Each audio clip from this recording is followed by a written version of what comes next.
बताइएगा कि ये जो अब ये धमकियां बड़ी मुख्तलिफ किस्म की हैं, अब शिद्दत भी इनमें है, मुख्तलिफ है।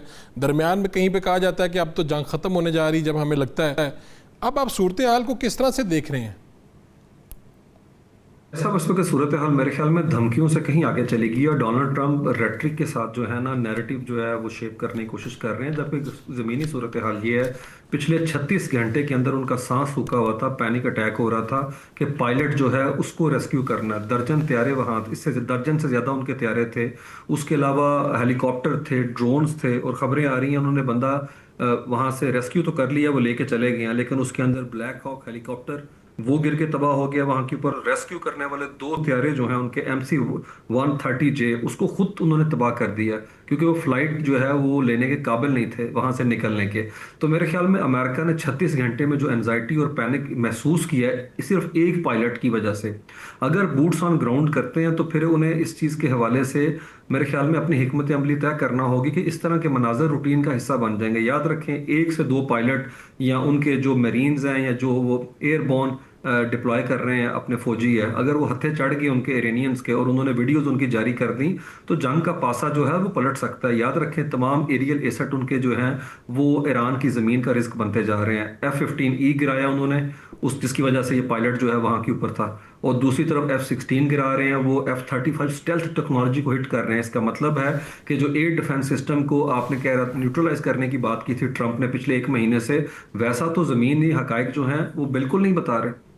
कि S-400 जो डिफेंस मिसाइल सिस्टम है जो कि रशिया से लेने से मुतल्लिक क्या सराहियां थी, इसका मतलब है वो हिट कर रहा है अगर वो वहां के ऊपर है।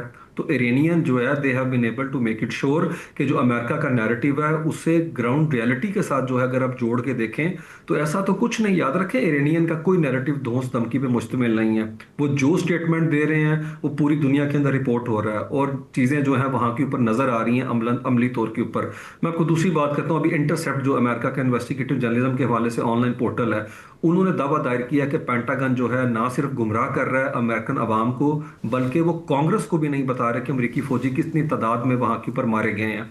वो कह रहे हैं इन्फॉर्मेशन को ब्लॉक किया जा रहा है, इन्फॉर्मेशन को रोका जा रहा है। और इसी तनाजुर में आपको देखना पड़ेगा कि पिछले एक हफ्ते के दौरान 6 के करीब टॉप रैंक ऑफिसर जो हैं वो पीट हेग्सेथ ने वो उन्हें सैक कर दिया, और अभी भी आर्मी चीफ को उन्होंने कहा था कि आप स्टेप डाउन कर दें। तो याद रखें, रैकन फाइल्स के अंदर बड़ी बेचैनी है। टिकटॉक के ऊपर उनके मिलिट्री के लोग जो हैं, अभी गार्डियन की स्टोरी आई है कि वो अपनी एंजाइटी पैनिक का इजहार कर रहे हैं कि हम इस जंग का हिस्सा नहीं बनना चाहते। और दूसरी तरफ टॉप रैंक के ऑफिसर भी बता रहे हैं कि एयर कैंपेन एक और चीज है, उसके अंदर जो है कैलकुलेशन की जा सकती है, लेकिन बूट्स ऑन ग्राउंड में हमारे फौजियों को खुद को ईरानी सॉइल पे एक्सपोज करना पड़ेगा। और याद रखें, इन्हें हॉन्ट करता है 1980 का वो ऑपरेशन ईगल क्लॉ, जब इन्होंने वहां जाके एम्बेसी से 52 अपने जो सफारतकार और अमला था उसे रेस्क्यू करने की कोशिश की थी, लेकिन हेलीकॉप्टर जहाज से टकरा गया था और 8 फौजी ऑपरेशन से पहले मारे गए थे।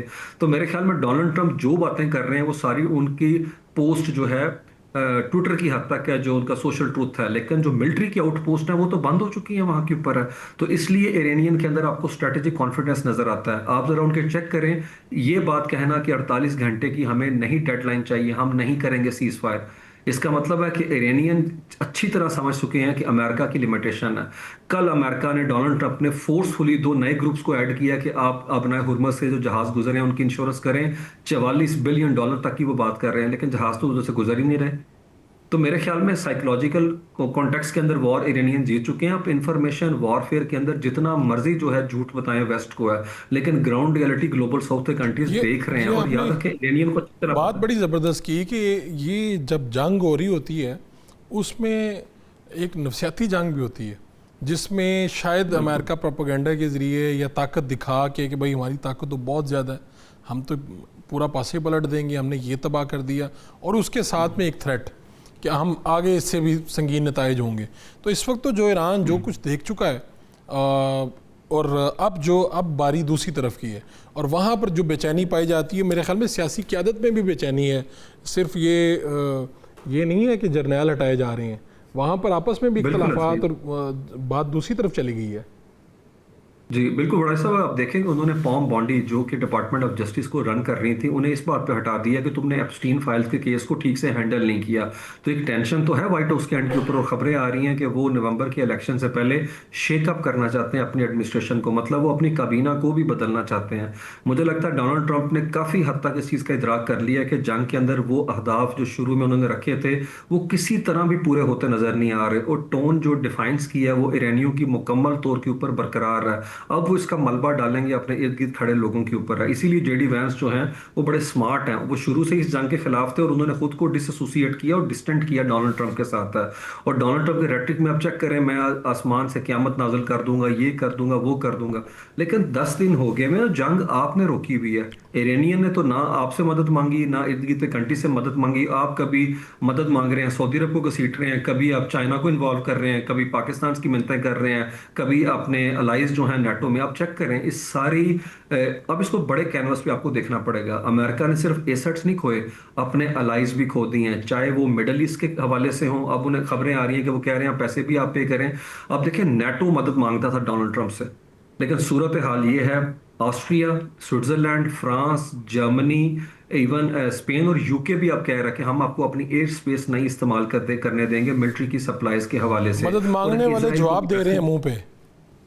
बिल्कुल, और साथ में वो मैसेज भी दे रहे हैं इसराइल को कि हम आपको डिफरेंट नहीं देखते और ये जंग गैर अखलाकी और गैर कानूनी है। और साथ ही वो ईरान को भी पैगाम दे रहे हैं कि हम अमलन इस जंग का हिस्सा नहीं, आप प्लीज हमारे जहाजों को गुजरने दें। इस 40 कंट्री जो हैं वो वर्चुअली जो है, अभी परसों उन्होंने बात की है कि किसी सूरत में ईरान से बात करें। तो ईरान ने जिस तरह अपना हुर्मुज़ को वेपनाइज किया है और जिस तरह वो फ्रेमवर्क लेके आ रहे हैं कि जो गुजरेगा ट्रांजिट फीस देगा, मुझे लगता है डोनाल्ड ट्रंप ने तो अब एक तरह से इरानियंस को एम्बोल्डन किया है कि वो ये समझने के काबिल हुए हैं। और ये पूरी दुनिया में जो ऑरा था इनका इनविंसिबिलिटी का, वो तो उन्होंने डन एंड डस्टेड बस्ट करके रख दिया कि एक सैंक्शन ज़्यादा जो रजीम है उसने एक दुनिया की ग्लोबल सुपर पावर को वहाँ के ऊपर नाको चने चबा दिए हैं।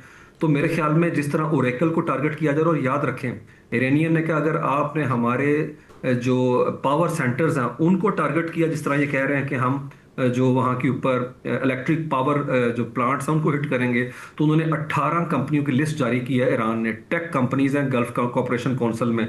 और याद रखें जो गल्फ के अंदर ऑयल फील्ड्स हैं उनकी मैनेजमेंट डिजिटली हो रही है। तो वो सारा उन्होंने कहा सिस्टम हम कोलैप्स कर देंगे।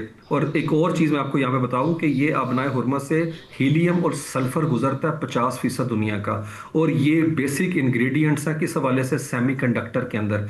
अगर ये वहां ना गए तो आपका एआई का सिस्टम पूरी दुनिया के अंदर जो है इसके ऊपर वो तो चोक हो सकता है। तो चीज़ें इतनी तो सिंपल